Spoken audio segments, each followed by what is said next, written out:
Baik, senjata ini juga sudah kita kirim ke uji balistik.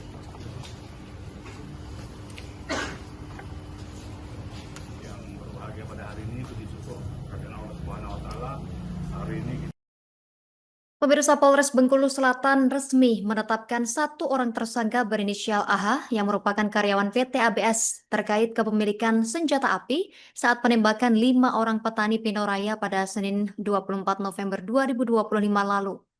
Penetapan tersangka ini disampaikan Kapolres Bengkulu Selatan AKBP Awilzan pada Jumat kemarin 19 Desember 2025.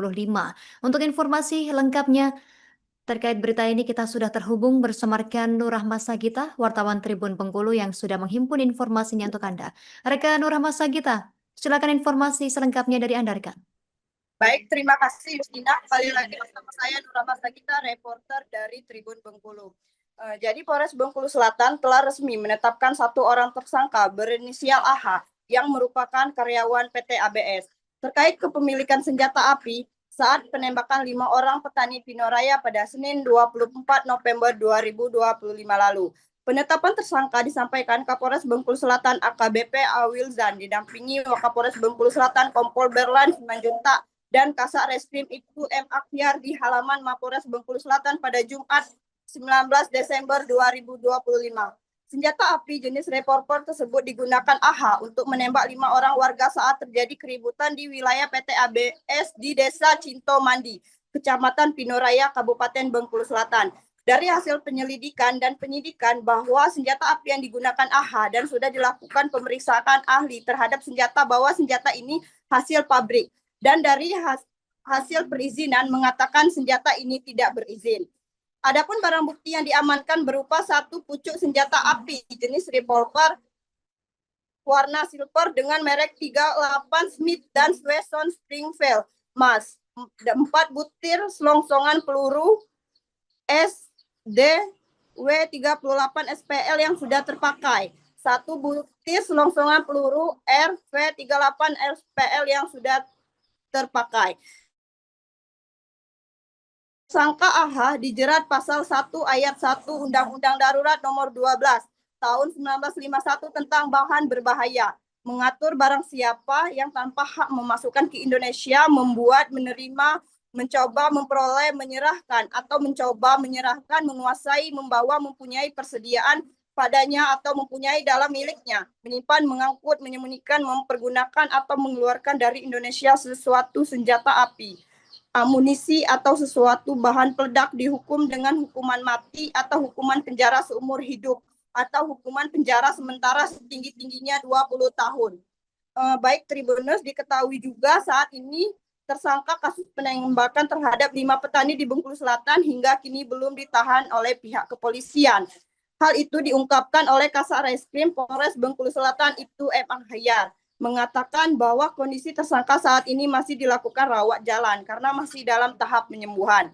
Akhyar menjelaskan apabila nanti pelaku sudah sembuh maka akan ditahan untuk mengikuti semua tahapan dan proses atas perbuatannya tersebut, Justina. Baik Justina, berikut laporan dari saya kembalikan ke studio.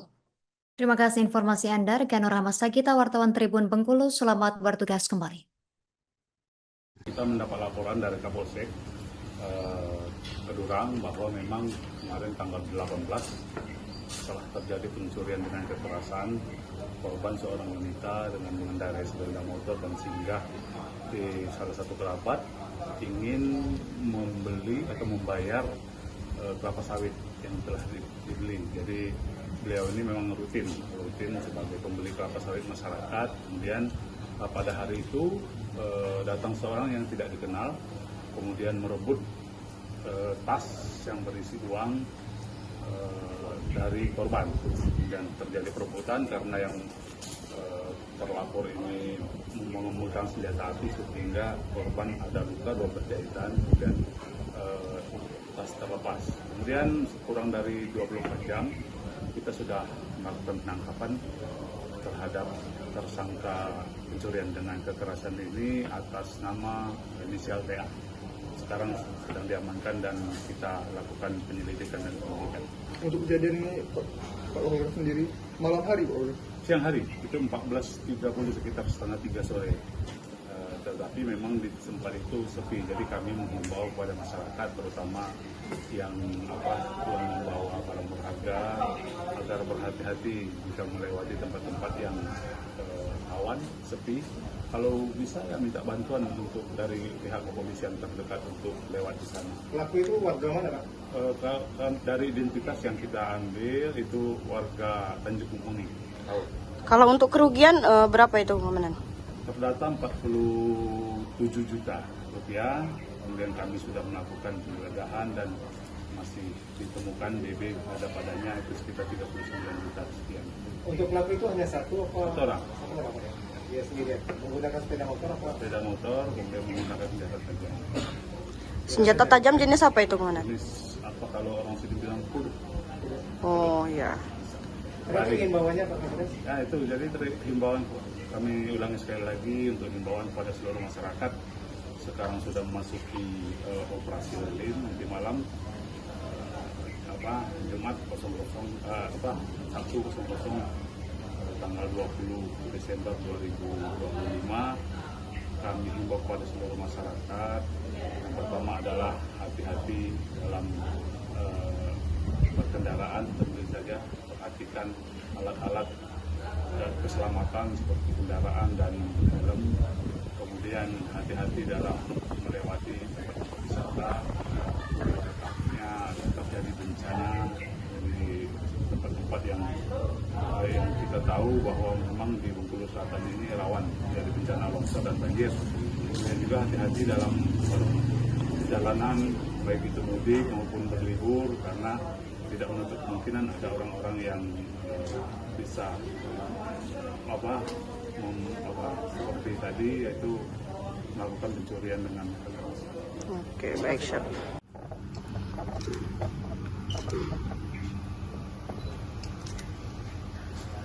Baik, senjata ini juga sudah kita kirim ke uji balistik.